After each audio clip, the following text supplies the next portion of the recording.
আলহামদুলিল্লাহ আলহামদুলিল্লাহি রাব্বিল আলামিন আসসালাতু ওয়াসসালামু আলা সাইয়্যিদিল মুরসালিন ওয়া আলা আলিহি ওয়া সাহবিহি আজমাইন রাব্বি ইশরাহ লি সাদরি ওয়া ইয়াসসির লি ওয়াহলুল উকদাতাম মিন লিসানি ইয়াফকাহু কাওলি।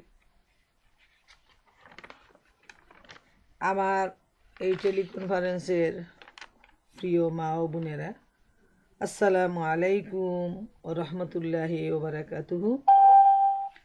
আল্লাহ সুবহানাহু ওয়া তাআলার দরবারে অসংখ্য অসংখ্য শুকরিয়া যে আল্লাহ রাব্বুল আলামিন নর্থ আমেরিকার বিভিন্ন প্রান্ত থেকে একই কনফারেন্সে আমাদের সবাইকে একসাথে মিলিত হওয়ার যে সুযোগ দিয়েছেন, এবং শুধু মিলিত হওয়া নয়, বরং আল্লাহ রাব্বুল আলামিনের সন্তুষ্টির উদ্দেশ্যে দিনের ইলম চর্চার জন্য আল্লাহ তাআলা যে আমাদেরকে একত্রিত করেছেন, আমরা সবাই সবার সাক্ষী।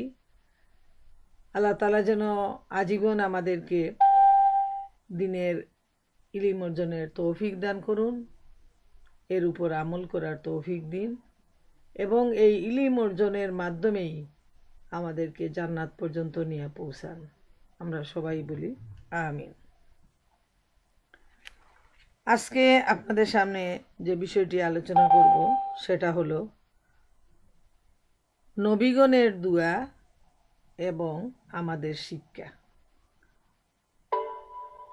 যে যুগে যুগে নবী রাসূলরা কিভাবে এই পৃথিবীতে এসেছেন, কিভাবে বিভিন্ন সমস্যার মধ্যে পড়েছেন, আল্লাহ রাব্বুল আলামিনের কাছে কিভাবে তারা দোয়া করেছেন এবং আল্লাহ তাআলা তাদের দোয়ায় কিভাবে সাড়া দিয়েছেন, এ থেকে আমরা কি শিক্ষা নিব? আমরা তাদের কাছ থেকে এই দোয়া শিক্ষা নিয়ে, সবর শিক্ষা নিয়ে আমরা আমাদের সঠিক দিক নির্দেশনা লাভ করব ইনশাআল্লাহ তাআলা। দোয়া মানব জীবনের জন্য অত্যন্ত গুরুত্বপূর্ণ। শুধু মুসলমান নয়, মুমিন নয়, ইমানদার নয়, বরং সমস্ত মানবের জন্যই দোয়া গুরুত্বপূর্ণ। এবং আমরা জানি বিশ্বাসী, অবিশ্বাসী, হিন্দু, মুসলিম, বৌদ্ধ, খ্রিস্টান সবাই মনের অজান্তেও এক আল্লাহর কাছে তারা দোয়া করে থাকে। বিপদে মুসিবতে তারা সেই এক আল্লাহ তাআলার কাছে দোয়া চায়, আবার তারা আল্লাহর সাথে শিরক স্থাপন করে। কিন্তু আল্লাহ রাব্বুল আলামিন যেহেতু সবার রব, সবার মালিক, সবার মনিব, তাই যারা অবিশ্বাসী, যারা কাফের, যারা পাপী, বান্দা হিসেবে সবাই আল্লাহর কাছে সমান। তাই এই দুনিয়ার জীবনেও আমরা দেখতে পাই আল্লাহ রাব্বুল আলামিন যে আল্লাহকে ডাকে তাকেও যেমন খাবার দেন, তারও তৃষ্ণা নিবারণ করেন, তাকেও তিনি প্রাচুর্য দান করেন। আবার যে আল্লাহকে ডাকে তাকেও তিনি দেন। বিশ্বাসী, অবিশ্বাসী, ইমানদার, আস্তিক, নাস্তিক নির্বিশেষে সবাইকে আল্লাহ রাব্বুল আলামিন এই দুনিয়ার জীবনে তার কামনা, বাসনা, ইচ্ছা, আকাঙ্ক্ষা পূরণ করেন, বিপদ মুসিবতে তার দোয়া কবুল করেন, এবং আখিরাত শুধু ইমানদারদের জন্য, বিশ্বাসীদের জন্য, আমলওয়ালাদের জন্য, আল্লাহওয়ালাদের জন্য, আল্লাহর প্রিয় বান্দা বান্দীদের জন্য। সেখানে অবিশ্বাসীদের কোনো স্থান নেই, পাপীর কোনো স্থান নেই। সেখানে রয়েছে শুধু তাদের জন্য আযাব, শাস্তি এবং আগুন। তাই দোয়াটা এত গুরুত্বপূর্ণ যে মানব জীবনে সবাই আল্লাহর কাছে দোয়া চায়, এবং আল্লাহ তাআলা সবার দোয়াই কবুল করেন। কিন্তু শুধুমাত্র অবিশ্বাসী পাপীদের দোয়া দুনিয়ার জন্য, আর বিশ্বাসীদের দোয়া দুনিয়া আখিরাত উভয় স্থানেই রয়েছে। দোয়ার গুরুত্ব সম্পর্কে আমি আরেকদিন আলোচনা করেছি। দোয়ার অর্থ, দোয়ার গুরুত্ব, দোয়ার মর্যাদা। তো আজকে আমি নবীগণের দোয়া এর উপর ইনশাআল্লাহ আমি আলোচনা করব। যেহেতু দোয়া হচ্ছে ইবাদতের মস্তিষ্ক, দোয়ার চাইতে সম্মানজনক জিনিস আর কিছু নেই। আর দোয়ার মাধ্যমেই আল্লাহ রব্বুল আলামিন মানুষকে মাফ করে দেন, মানুষের মর্যাদা বৃদ্ধি করেন, মানুষকে তিনি বিপদ মুসিবত থেকে রক্ষা করে থাকেন। তো প্রথমে আমি আলোচনায় আসি। প্রথম মানব হজরত আদম আলাইহিস সালাম সম্পর্কে। যে বিশ্বজাহানের মালিক আল্লাহ রব্বুল আলামিন হজরত আদম আলাইহিস সালামকে সৃষ্টি করে জান্নাতে বসবাস করতে দেন। বিবি হাওয়াকে সৃষ্টি করে তার সাথী করে দেন এবং উভয়কে জান্নাতে বসবাস করার জন্য সুযোগ করে দেন এবং এই সাথে তাদেরকে তিনি কিছু নিদর্শনাবলী তিনি দেন, কিছু নসিহত দেন। যে সেই নসিহতটা হলো যে তারা উভয়ই যেন জান্নাতে বাস করে, এখানে মন যা চায় তাই যেন তারা খায়। তবে আল্লাহ রব্বুল আলামিন একটা বিশেষ গাছটা দিলেন, যে এই গাছের ফল যেন তারা না খান, শুধু এই গাছ ছাড়া আর যা কিছু আছে সব কিছু তাদেরই জন্য আল্লাহ রব্বুল আলামিন দান করেছেন। সব কিছু ছিল তাদের অনুকূলে, শুধু একটাই নিষেধ ছিল যে গাছের নিকটবর্তী না হওয়া। তো শয়তান সেখানে এমনভাবে বাদ সাধল, যে ঘটনাটা আমরা সবাই জানি। সূরা আল আরাফে এবং আরো অন্যান্য সূরার মধ্যেও এই ঘটনাটা আসছে।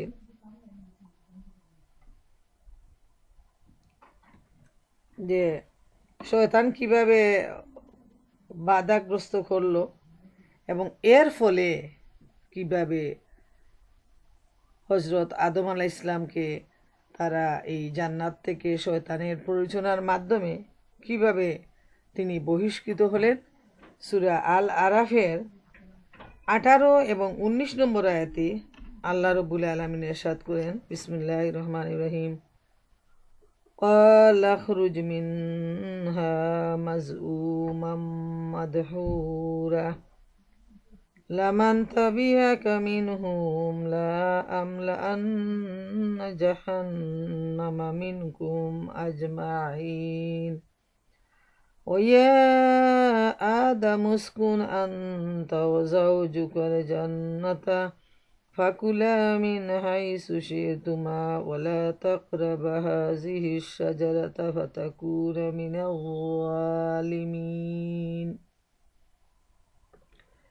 এর স্বাদ হচ্ছে তিনি আল্লাহ তাআলা বললেন, বের হয়ে যাও তুমি এখান থেকে অপমানিত ও বিতাড়িত অবস্থায়। যারাই তোমার অনুসরণ করবে তাদের এবং তোমাদের সবাইকে দিয়ে নিশ্চয়ই আমি জাহান্নাম পূর্ণ করে দিব। আল্লাহ তাআলা আদমকে বললেন, তুমি এবং তোমার সাথী জান্নাতে বাস করতে থাকো এবং এর যেখান থেকে যা কিছু চাও তা তোমরা খাও, কিন্তু এ গাছটির কাছেও যেও না, গেলে তোমরা উভয়ই জালেমদের মধ্যে শামিল হয়ে যাবে।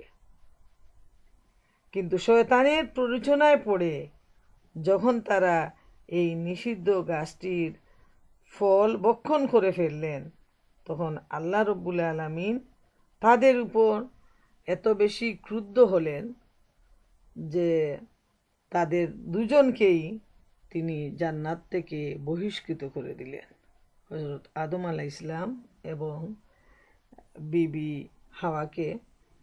যেহেতু আল্লাহ রব্বুল আলামিনের নিষিদ্ধ ফল খাওয়ার সাথে সাথেই তাদের যে পরিণতিটা হলো সেটাও সূরা আল আরাফের 20 নম্বর আয়াতে আমরা দেখি।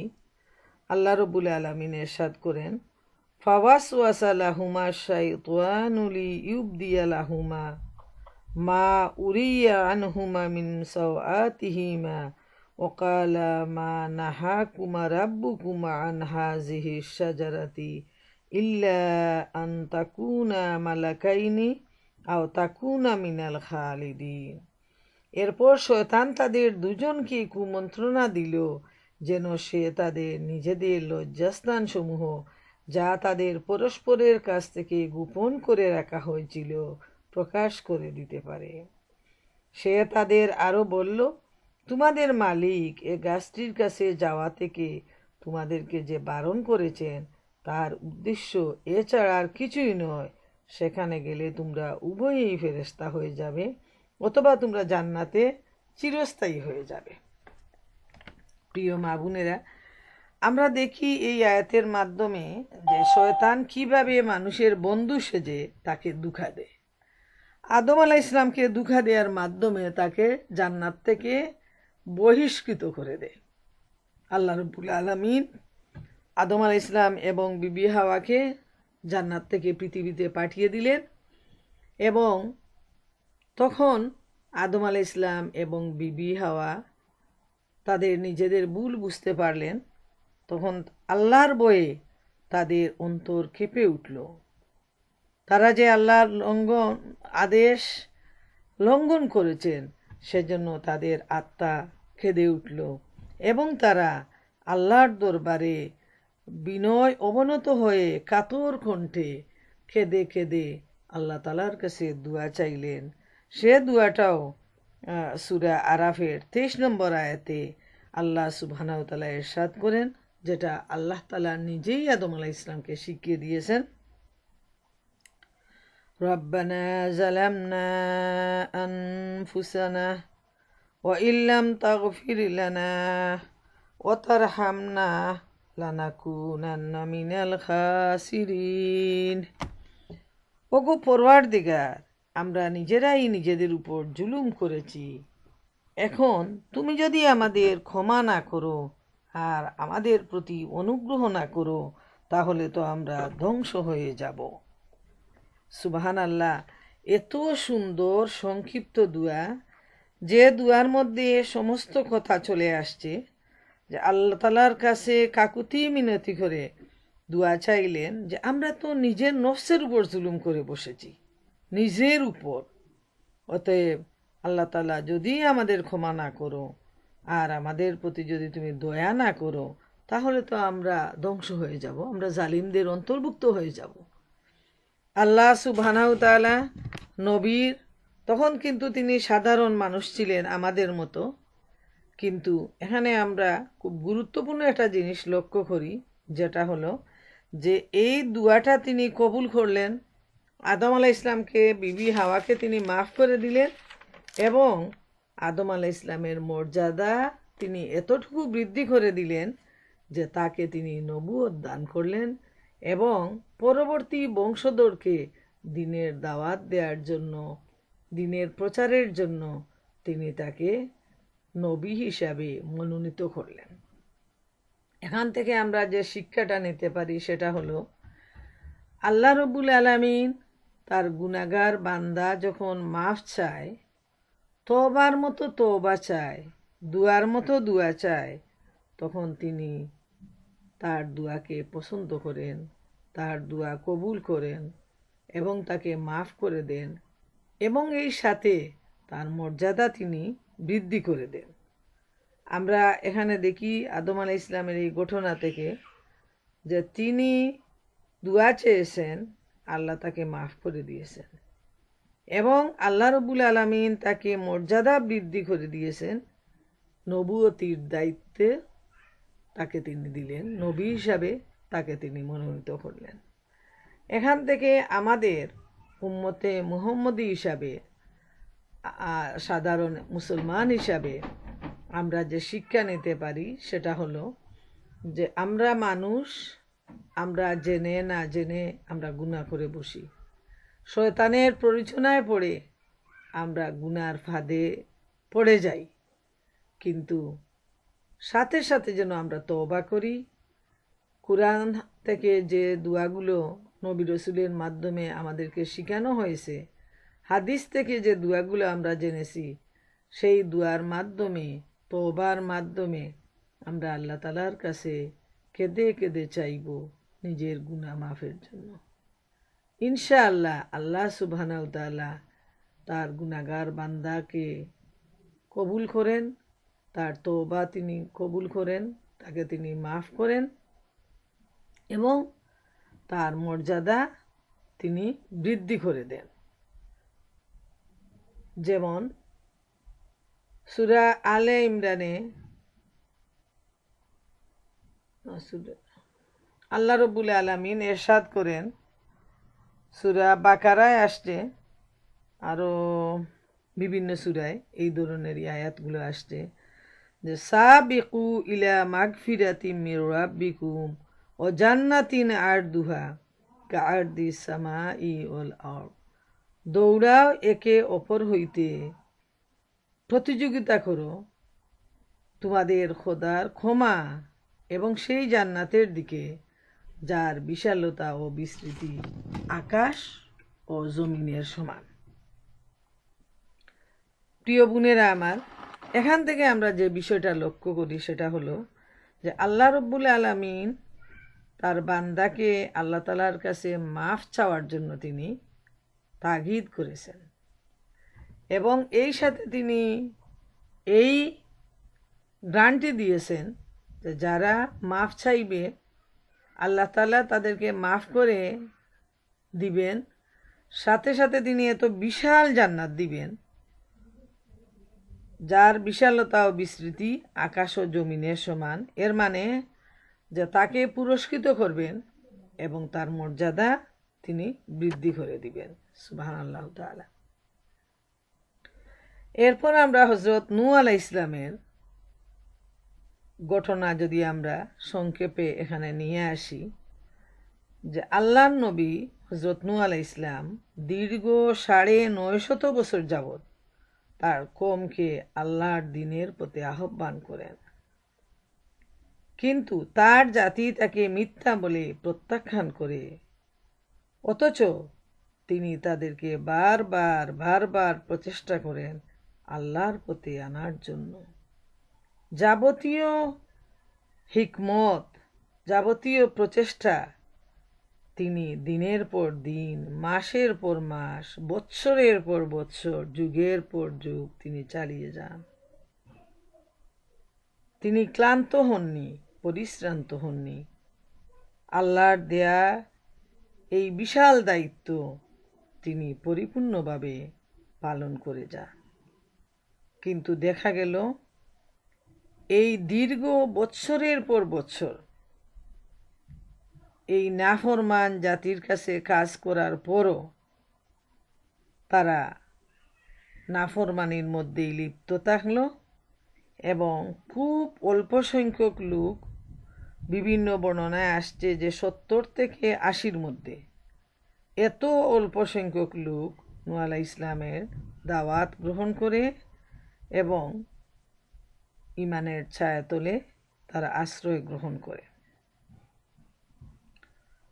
তো নূহ আলাইহিস সালাম তাদের এই অবস্থা দেখে তিনি চিন্তিত হয়ে পড়েন এবং তিনি আল্লাহ সুবহানাহু তাআলার কাছে দুআ চান। সূরা আল কামারের ১০ নম্বর আয়াতে ইরশাদ হচ্ছে, আন্নী মাগলুবুন ফান্তাসির, পরওয়ারদিগার আমি পরাভূত হয়েছি, তুমি আমাকে সাহায্য করো, তুমি এদের থেকে প্রতিশোধ গ্রহণ করো।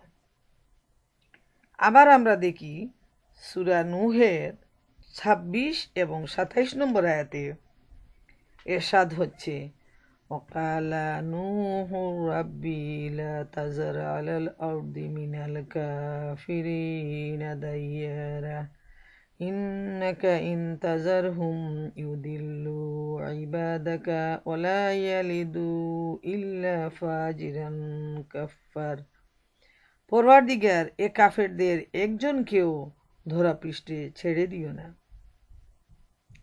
তুমি যদি এদের ছেড়ে দাও তাহলে এরা তোমার বান্দাদের গুমরাহ করে দেবে, আর এরা বেঁচে থাকলে এদের ঔরসজাত সন্তানগুলো কঠোর কাফের ও দুরাচারী হয়েই জন্ম নেবে। নূহ আলাইহিস সালাম দীর্ঘ ৯৫০ বছর এদের সাথে কাজ করে শেষ পর্যন্ত অনন্যপায় হয়ে আল্লাহর দরবারে তিনি এই বদদুয়া করেন এবং আল্লাহ রাব্বুল আলামিন তার এই বদদুয়া কবুল করে নেন, যার ফলে নূহ আলাইহিস সালামের যে দীর্ঘ ঘটনাটা আসছে সেটা আমি আলোচনায় যাচ্ছি না, শুধু এটুকুই আমি বলবো যে এই বদদুয়ার ফলে আল্লাহ রাব্বুল আলামিন নূহ আলাইহিস সালামকে একটা জাহাজ তৈরির নির্দেশ দেন এবং জাহাজ তৈরি শেষ হওয়ার পর বিশেষ একটা দিনে চুলা উতলে জমিন থেকে পানি উচ্ছ্বাসিত হতে শুরু করলো এবং উপর থেকেও প্রচণ্ড বেগে ঝড় বইতে শুরু করলো এবং সেই ঝড়ের ফলে যে প্রবল বন্যা শুরু হয়ে গেল, সেই বন্যায় যে সমস্ত মানুষগুলা ছিল কাফের, নাফরমান, পাপী, সবাই সেদিন সেই পানির তুড়ে বন্যার প্লাবনের মধ্যে সবাই ভেসে গেল, তাদের জীবন শেষ হয়ে গেল। আর যারা ইমানদার ছিল তাদের জন্য নূহ আলাইহিস সালাম দোয়া করেছিলেন, রাব্বিগফিরলি ওলি ওলিদাইয়া ওলিমান দাখালা বাইতিয়া মুমিনা ওয়ালিল মুমিনিনা ওয়াল মুমিনাত। এখানে আমরা দেখি সূরা নূহের ২৮ নম্বর আয়াতে আল্লাহ রাব্বুল আলামিন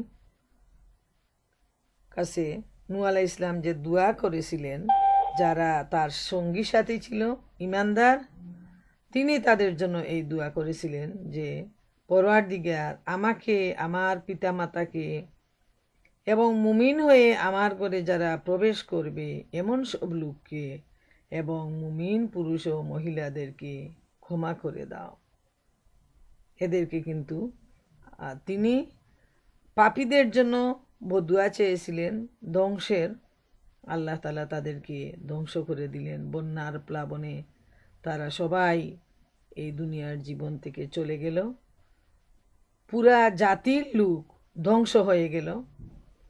আর যারা ইমানদার তাদের জন্য তিনি দোয়া চেয়েছিলেন, আল্লাহ তাআলা তার এই দোয়াও তিনি কবুল করে নিয়েছেন এবং এদেরকে রক্ষার জন্য আল্লাহ তাআলা যে বিশেষ একটা জাহাজ তৈরির জন্য নির্দেশ দিয়েছিলেন, সেই জাহাজের মধ্যে নূহ আলাইহিস সালাম এই ইমানদার লোকজন এবং তখনকার সময়ের যে সমস্ত জন্তু জানোয়ার ছিল তাদের এক এক জোড়া তিনি আল্লাহর হুকুমে জাহাজে তুলে নিয়েছিলেন। এবং যখন এই প্লাবন শুরু হয়ে গেল তখন তিনি আল্লাহ রাব্বুল আলামিনের কাছে এই দোয়া চেয়েছিলেন, বিসমিল্লাহি মাজরিহা ও মুরসাহা ইন্না রাব্বিলা গাফুরুর রাহিম। এই দোয়াটা সূরা হুদের ৪১ নম্বর আয়াতে আসছে যে আল্লাহর নামেই এর গতি আর আল্লাহর নামেই এর স্থিতি, নিশ্চয়ই আমার প্রভু বড়ই ক্ষমাশীল ও করুণাময়। আমরা যখন নৌকা জাহাজে চড়ি বা যাতায়াতকালীন সময়ে এই দোয়াটাও আমরা পড়ে নেই। এই দোয়া পড়েই তিনি জাহাজটা মানে অটোমেটিকই জাহাজ তখন চালনার কোনো প্রয়োজন হয়নি, আল্লাহর হুকুমেই এই দোয়ার ফলে জাহাজ ভাসতে থাকে এবং এই জাহাজের অধিবাসীরাই শুধু সেই নূহ আলাইহিস সালামের প্লাবনের পর এরাই জীবিত ছিল, এদের মাধ্যমেই পরবর্তী বংশধর তথা আজকের এই বিশ্বের বিলিয়ন বিলিয়ন মানুষ এই পৃথিবীতে আসছে এবং চলে যাচ্ছে। আর ওই সময় যে গজবটা সংগঠিত হয়েছিল সেই গজবে পাপী তাপী সবাই এই বন্যার প্লাবনে মৃত্যুবরণ করে। তাই নূহ আলাইহিস সালামের পরবর্তী যে যুগ অর্থাৎ আজকের এই পৃথিবীকে বলা হয় দ্বিতীয় পৃথিবী। এত বিশাল প্লাবন ছিল যে মানুষ পশু পাখি কোনো কিছুই আর বেঁচে থাকে নাই। শুধু এই জাহাজের অধিবাসী যারা ছিল তারাই শুধু জীবিত ছিল, এবং তাদের মাধ্যমেই আল্লাহ রব্বুল আলামিন পরবর্তী বংশধর সৃষ্টি করেন। আর আল্লাহ রব্বুল আলামিন এই দুয়াটাও শিখাইয়া দেন নূহ আলাইহিস সালামকে, যে যখন তিনি সাথীদেরকে নিয়ে জাহাজে আরোহণ করবেন তখন যেন তিনি এই দুয়াটাও পড়েন। সূরা আল মুমিনুনের 28 নম্বর আয়াত, আলহামদুলিল্লাহিল্লাযী নাজ্জানা মিনাল কাওমিজ জালিমিন। শুকুর সেই আল্লাহর যিনি জালেমদের হাত থেকে আমাদেরকে মুক্তি দিয়েছেন। আর এই জাহাজটা যখন ভাসতে ভাসতে একটা নির্দিষ্ট জায়গায় গিয়ে পৌঁছালো, তখন তিনি যে দুয়াটা করেছিলেন সেটাও মহাগ্রন্থ আল কুরআনে উল্লেখ করা হয়েছে। আমরা জানি, ইতিহাস আমাদেরকে বলে দিচ্ছে যে রাশিয়ার জুদি পাহাড় নামক একটা পাহাড়ে এই নৌকাটা ভাসতে ভাসতে গিয়ে সেখানে থামে, এবং এই লোকজন জন্তু জানোয়ার নিয়ে নূহ আলাইহিস সালাম সেই পাহাড়ে আরোহণ করেন, এবং সেখান থেকেই পরবর্তী বংশধর বিস্তার লাভ করে। তো এই সময়কার তার যে দুয়াটা ছিল সেটা হলো, রাব্বি আনজিলনি মুনজালা মুবারাকা ও আন্তা খাইরুল মুনজিলিন। হে আমার রব, বরকতপূর্ণ স্থানে আমাদের অবতরণ করাও, আর তুমিই তো সর্বোত্তমভাবে অবতরণ করাও। এটা সূরা আল মুমিনুনের 29 নম্বর আয়াত। আমরা দেখি নবী করিম সাল্লাল্লাহু আলাইহি সাল্লাম যখন হিজরত করেন মক্কা থেকে মদিনায়, এই হিজরত করার পথে তিনিও এই দুয়ার উপর আমল করেছিলেন। যেহেতু নতুন কোনো জায়গায় যাওয়ার সময় বা আমি এখান থেকে যে শিক্ষাটা আমি নিজেই যেটা মনে করি, যে কোথাও নতুন এলাকায় যাওয়ার সময়, নতুন ঘর বাড়ি মুভ করার সময়, নতুন সিটিতে, নতুন দেশে, যেহেতু আমরা জানি না সেখানকার অবস্থা কি, সেখানকার আবহাওয়া কি, আমাদের শরীরের জন্য কতটুকু সুটেবল, বা সেখানে যে আশেপাশে যে সমস্ত লোকেরা রয়েছে তারা কতটুকু শত্রুতামূলক আচরণ করবে না বন্ধুত্বমূলক আচরণ করবে, সেটা আমরা কেউ বলতে পারি না। এজন্য নতুন কোনো এলাকায় প্রবেশের সময় এই দুয়াটা আমরা আমল করতে পারি। যেহেতু নূহ আলাইহিস সালামও এই দুয়াটা করেছেন আল্লাহর নির্দেশে, আর মুহাম্মদ সাল্লাল্লাহু আলাইহি সাল্লামও মক্কা থেকে মদিনায় হিজরতের সময় এই দুয়াটা তিনি করেছিলেন। আমি আবারও এই দুয়াটা বলি, সূরা মুমিনুনের 29 নম্বর আয়াত, রাব্বি আনজিলনি মুনজালা মুবারাকা ও আন্তা খাইরুল মুনজিলিন। হে আমাদের রব, আমাদেরকে বরকতপূর্ণ স্থানে অবতরণ করাও, আর তুমিই তো সর্বোত্তম অবতরণকারী। মানে তুমি আমাদেরকে সবচাইতে ভালো অবতরণকারী।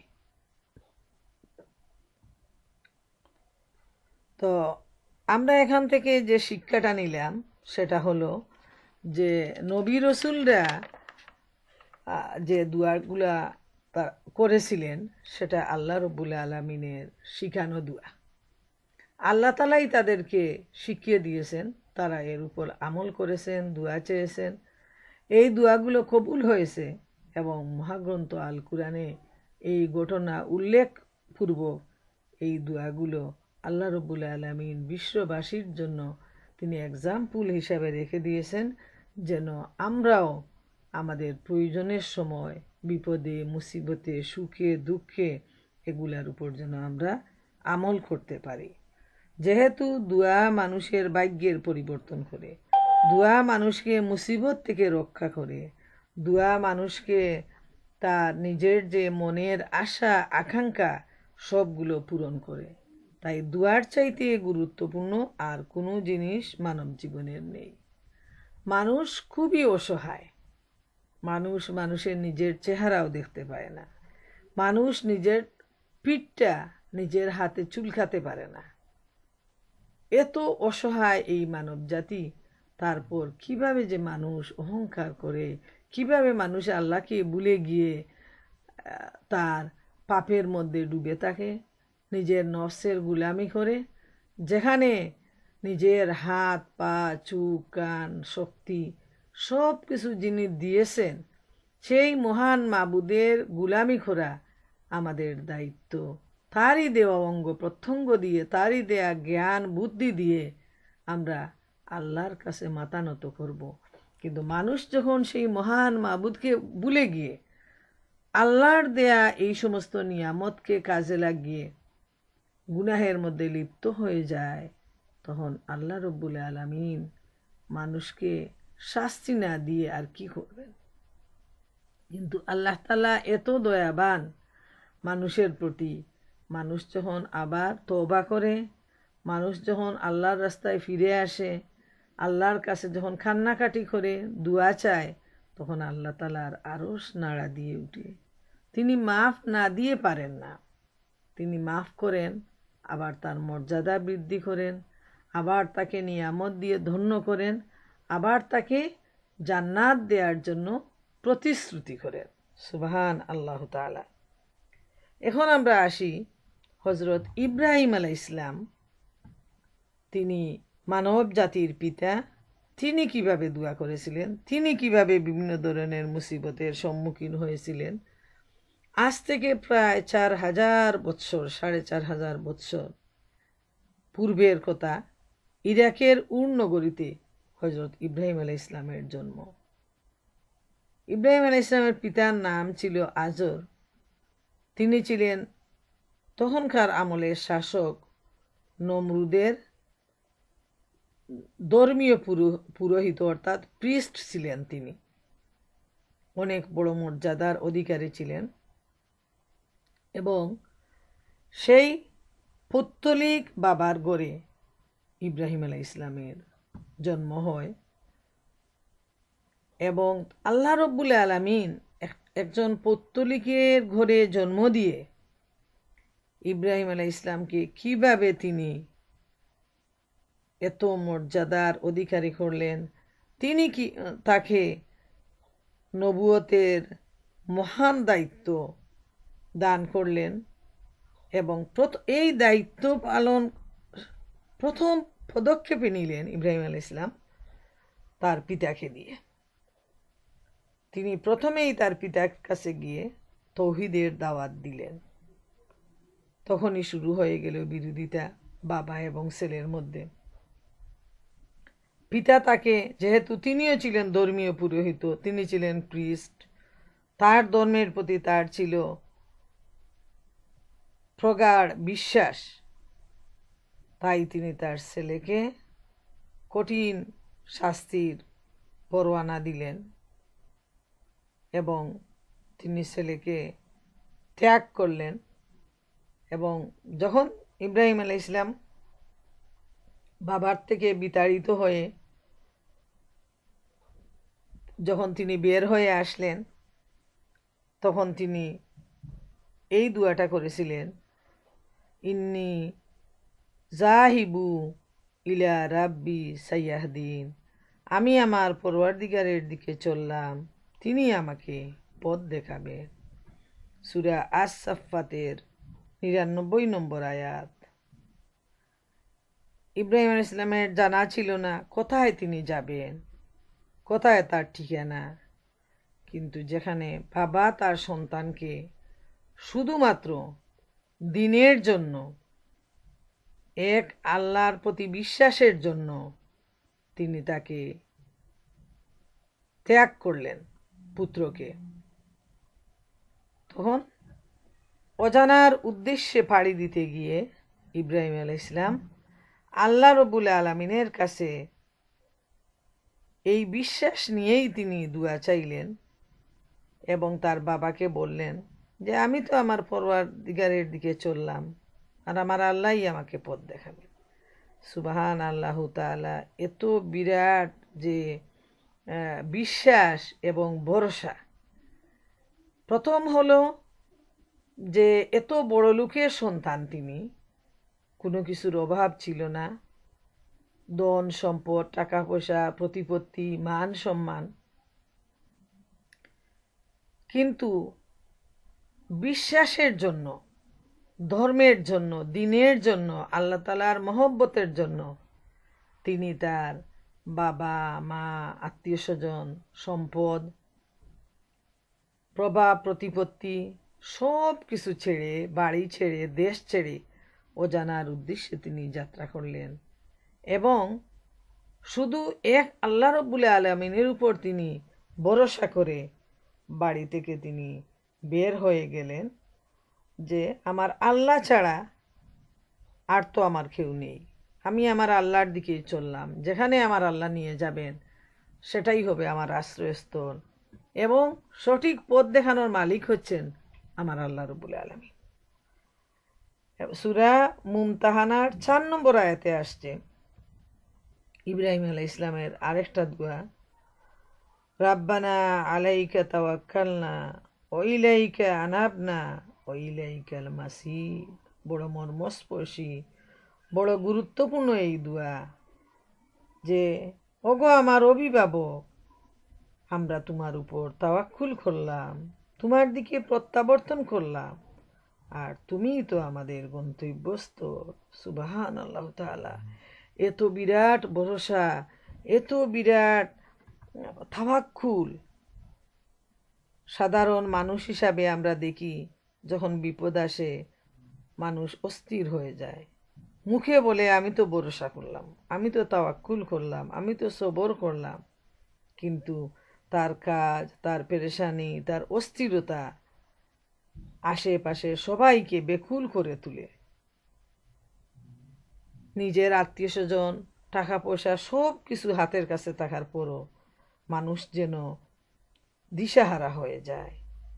অথচ আল্লাহর নবী, যেখানে কোনো আত্মীয় নেই, স্বজন নেই, এই যে তিনি কোথায় যাবেন, কি খাবেন, কি পরবেন, কোথায় থাকবেন, কোনো ঠিকানা নেই, এই অবস্থায় শুধুমাত্র আল্লাহর উপর ভরসা করে, আল্লাহর উপর বিশ্বাস নিয়ে, ঈমানকে একমাত্র ভরসাকারী জিনিস হিসাবে নিয়ে, ঈমানই হলো তার একমাত্র আশ্রয়স্থল, এবং শুধু এই ঈমানের হেফাজতের জন্য, আল্লাহর রেজামন্দি হাসিলের জন্য এত সুন্দর দোয়া করলেন তিনি, রাব্বানা আলাইকা তাওয়াক্কালনা ওয়া ইলাইকা আনাবনা ওয়া ইলাইকাল মাসির। আমার বিশ্বাস অনেক বোনের এই দোয়া মুখস্থ আছে, কিন্তু যাদের মুখস্থ নেই তারা সবাই মুখস্থ করে নেবেন।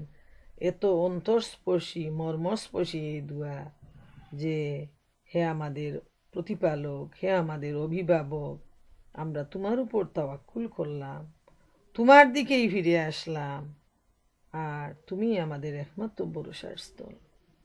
আল্লাহ ছাড়া আমাদের ভরসার জায়গা, আশ্রয়ের জায়গা আর কোথাও নেই। বিপদে মুসিবতে, সুখে দুঃখে যিনি আমার সৃষ্টিকর্তা, যিনি আমার পালনকর্তা, যিনি আমার মনিব, তিনিই হচ্ছেন আল্লাহ তাআলা, তিনি আমার অভিভাবক। দুনিয়ার মানুষ যখন মানুষকে ফেলে দেয়, অসুস্থ হলে বা কেউ যদি ডিসেবল হয়ে যায়, তাহলে মানুষ তখন বিরক্ত হয়ে যায়, তাকে বৃদ্ধাশ্রমে রেখে দেয়, নার্সিং হোমে রেখে দেয়। কিন্তু আমার আল্লাহ তখনও যেমন আমাকে দেখেন, আমার লালন পালন করেন, যখন আমি সক্ষম থাকি তখনও আমার আল্লাহ আমার খোঁজ খবর নেন। সুবহানাল্লাহ। কিন্তু এই দুনিয়ার অবস্থাটা হলো ঠিক বিপরীত। হয়তো অল্প সংখ্যক মানুষের জীবনে সুখ শান্তি থাকতে পারে, তার মান সম্মান থাকতে পারে, কিন্তু বর্তমান এই ব্যস্ততার জীবনে 99% মানুষের জীবনে সবাই মানুষকে, যখন মানুষ বিপদগ্রস্ত হয়, তার যখন কোনো আশ্রয় থাকে না, তাকে দেখার মতো আর কেউ থাকে না, ছেলে মেয়ে ভাই বোন এত মানুষ থাকার পর এই লোকটা যখন ডিসেবল হয়ে যায়, তখন সবাই তাকে অবহেলা করতে শুরু করে এবং তাকে বৃদ্ধাশ্রম বা নার্সিং হোমে পাঠিয়ে দেয়। যে মানুষটা তার জীবনের রক্তকণা দিয়ে, রক্তবিন্দু দিয়ে রাত দিন পরিশ্রম করে, কষ্ট করে, টাকা পয়সা ইনকাম করে, রান্না বান্না করে, সব কিছু দিয়ে যে সন্তানদেরকে লালন পালন করেছে, ভাই বোনকে আদর যত্ন করেছে, সেই মানুষগুলোও তাকে দূরে ঠেলে দেয়। কিন্তু মহান রব্বুল আলামিন এই অবস্থায় তার বান্দাকে আশ্রয় দেন এবং তিনি তাকে মহব্বত করেন, তিনি তাকে ভালোবাসেন, এবং আল্লাহ রব্বুল আলামিনই হচ্ছেন সবচেয়ে বড় আশ্রয়দাতা। আমাদেরকে ভুললে চলবে না প্রিয় বোনেরা আমার, যে আমাদের বিপদ মুসিবত সর্বাবস্থায় আমরা কার কাছে হাত তুলি, এই ব্যাপারটা আমাদের সব সময় মনে রাখা প্রয়োজন। মানুষ এতই স্বার্থপর যে স্বার্থের আঘাত লাগলে আপন মানুষও পর হয়ে যায়। কিন্তু একটা কুলের শিশুকে লালন পালন করার জন্য যেমন আমার মহান রব্বুল আলামিন পিতামাতার অন্তরে মহব্বত সৃষ্টি করে দেন, আর এই মহব্বতের জন্যই রাতের ঘুম হারাম করে দিয়ে মা তাকে বুকের দুধ খাওয়ায়, প্রস্রাব পায়খানা পরিষ্কার করে, তাকে আদর যত্ন করে। এটা আল্লাহ তাআলারই দান। কিন্তু এই সন্তান বড় হওয়ার পর আল্লাহ তাআলা তাকে পরীক্ষা নেন, তখন তার বিবেকের উপর আল্লাহ তাআলা তাকে ছেড়ে দেন। আর মহাগ্রন্থ আল কুরআনে আল হাদিসে জানিয়ে দেন যে তোমার পিতামাতাকে টেক্কা করার দায়িত্ব তোমার, তাকে সম্মান করার দায়িত্ব তোমার। সে বৃদ্ধ হলে তাকে আদর যত্ন করা, তার সম্মান মর্যাদা দেয়া পিতামাতাকে, এটা তোমার দায়িত্ব, সন্তানের দায়িত্ব। কিন্তু আল্লাহ তাআলা তাকে পরীক্ষা করেন। অনেকেই পরীক্ষায় পাশ করে, আবার অনেকেই পরীক্ষায় অকৃতকার্য হয়ে যায়, মা বাবার সাথে খারাপ আচরণ করে, যথাযথ সম্মান করে না, এমনকি মা বাবার প্রয়োজনীয় যে খরচপত্র সেটাও অনেকে দেয় না। সেদিন আমাকে একজন বলতেছে যে একজন বোনের কাজের প্রয়োজন, তো আমি বললাম যে তার কেন সে কাজ করবে, ছেলেমেয়েরা তো কাজ করতেছে, উনি গড়ের ভিতরের যাবতীয় দায়িত্ব আঞ্জাম দিচ্ছে, এই বয়সে কি প্রয়োজন কাজের। তখন উনি বলল যে ওরা কাজ করলে কি হবে, মায়ের হাতে তো টাকা পয়সা উঠায় দেয় না, তো উনার যে হাত খরচা আছে, অথবা ইচ্ছা হয় একটা জিনিস কিনতে বা কাউকে দান করতে, তো উনি যদি নিজে কাজটা করে তাহলে হাতে সামান্য টাকা আসলে উনার ইচ্ছা মতো উনি দান খয়রাত খরচপাতি করতে পারে। তো এই প্রসঙ্গে আমার মনে পড়ে গেল একটা হাদিস, যে নবী করিম সাল্লাল্লাহু আলাইহি ইসলামের জামানার সময় একটা যুবক এসে আল্লাহ রসুল সাল্লাল্লাহু আলাইহি ইসলামকে বলছে, ইয়া রসুল্লাহ সাল্লাল্লাহু আলাইহি ইসলাম, আমি আপনার কাছে বিচার প্রার্থী। তো কি ব্যাপার, যে আমার বাবা আমার টাকা পয়সা নিয়ে নেয়। তো উনি তার বাবাকে ডাকায় আনলেন যে তোমার বাবাকে ডাকো। তো দেখা গেল একজন বৃদ্ধ লোক লাঠি বোর্ড দিয়ে আসতেছে। রসুল্লাহ সাল্লাল্লাহু আলাইহি ইসলাম জিজ্ঞেস করলেন যে তোমার ছেলে তোমার বিরুদ্ধে বিচার প্রার্থী, তুমি নাকি তার সব টাকা পয়সা তোমার খরচে ব্যয় করে নাও। তখন সেই বৃদ্ধ লোকটি বলল, ইয়া রসুল্লাহ সাল্লাল্লাহু আলাইহি ইসলাম, আমি যখন শক্তিশালী ছিলাম আর আমার এই সন্তানটা ছিল দুর্বল, তখন আমার শক্তি দিয়ে এই দুর্বল শিশুটাকে লালন পালন করে আমি বড় করেছি। আমি যখন ছিলাম ধনী, তখন এই ছেলেটা ছিল শূন্য হাত। আমার যাবতীয় টাকা পয়সা দিয়ে আমি তার প্রয়োজন পূরণ করেছি। আমি তখন কোনো কৃপণতা করি নাই। আর আজকে এই ছেলেটা যুবক, সে হচ্ছে শক্তিশালী, আমি হচ্ছে দুর্বল। সে হচ্ছে ধনী, আমি হচ্ছে শূন্য হাত।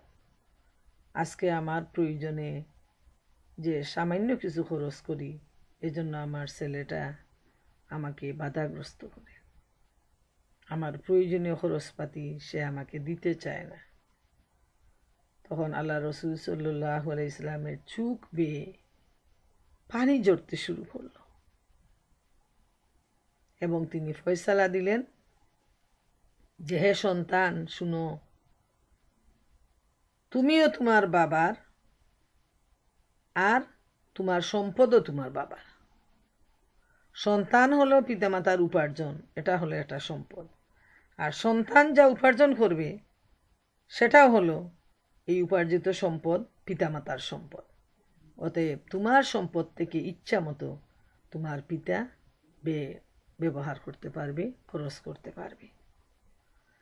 এই হাদিসটা আমাকে, এই ঘটনাটা খুবই পীড়া দেয় এবং এ ধরনের শত সহস্র ঘটনা আমাদের পরিবারগুলোতে ঘটে যাচ্ছে। মা বাবা তাদের অর্থ সম্পদ দিয়ে সন্তানের জন্য আফসুস মতো খরচ করে, কিন্তু এই সন্তান বড় হওয়ার পর পিতামাতা তাদের মুখের দিকে তাকিয়ে থাকতে হয় এবং সংকোচ করে কিছু চেয়ে নিতে, লজ্জাবোধ করে। তো এই হলো এই পৃথিবীর বিধান। তাই আজকে আমি যে নবীগণের দোয়া এর উপর আমি আলোচনা করলাম, তো এ থেকে আমরা এই শিক্ষাটা নিব, কুরআনে যে দোয়াগুলো বর্ণিত হয়েছে, নবীরা তারা বিভিন্ন অবস্থায় যে দোয়াগুলো করেছেন, আরও নবী রসুলগণের অসংখ্য দোয়া এই মহাগ্রন্থ আল কুরআন জুড়ে রয়েছে। ইনশাআল্লাহ আমরা সময় সুযোগে পরবর্তীতে আলোচনা করার চেষ্টা করব এবং আজকেও যা আলোচনা করলাম, যে দোয়াগুলো আসছে, আমরা যদি এর উপর আমরা আমল করি, আমরা এগুলো শিখে নেই এবং অন্তর থেকে এগুলোর উপর যদি আমরা আল্লাহ তাআলার কাছে চাই, তাহলে ইনশাআল্লাহ আমাদের বিভিন্ন সময়ে আমাদের গুনাহ খাতা আল্লাহ তাআলা মাফ করবেন, আমাদেরকে মুসিবত থেকে তিনি রক্ষা করবেন। আর আরও অনেক গুরুত্বপূর্ণ দোয়াগুলো মহাগ্রন্থ আল কুরআনে ছড়িয়ে ছিটিয়ে রয়েছে। ইনশাআল্লাহ আমরা সেগুলো জানার চেষ্টা করব, আর যা জানি তার উপর আমরা আমল করার চেষ্টা করব। আল্লাহ সুবহানাহু ওয়া তাআলা আমাদেরকে তৌফিক দান করুন, আমরা যেন এই মহাগ্রন্থ আল কুরআন থেকে আল্লাহ রব্বুল আলামিন আমাদেরকে যা শিখিয়ে দিয়েছেন তার উপর আমরা আমল করি। এই আমলের মাধ্যমে সিরাতুল মুস্তাকিমের পথে সিঁড়ি বেয়ে আমরা যেন জান্নাতুল ফেরদাউস পর্যন্ত চলে যেতে পারি এবং শয়তানের যে প্ররোচনা, শয়তানের যে প্রচেষ্টা, মুমিনদের পিছনে শয়তান ওয়াদা করেছিল আল্লাহ তাআলার কাছে যে সামনে থেকে, পিছন থেকে, ডান থেকে, বাম থেকে আমি তোমার বান্দাদেরকে প্ররোচিত করার চেষ্টা করব, তাদেরকে বিপদগামী করার চেষ্টা করব, আর এই চেষ্টা কিয়ামত পর্যন্ত অব্যাহত থাকবে। আর মহান রব্বুল আলামিন বলেছিলেন, আমি আমার বান্দাদেরকে কিতাব দিলাম, যারা এর অনুসরণ করবে তাদেরকে কোনো অবস্থায় শয়তান প্ররোচনা দিয়ে বিপদগামী করতে পারবে না। তো প্রিয় বোনেরা, আসুন আমরা আল্লাহর পথে চলি, আমরা কুরআনের পথে চলি, আমরা জান্নাতের পথে চলি। আল্লাহ সুবহানাহু ওয়া তাআলা আমাদের সবাইকে সে তৌফিক দান করুন। ওয়া আখিরু দাওয়ানা আনিল হামদুলিল্লাহি রাব্বিল আলামিন। আমিন, আল্লাহুম্মা আমিন।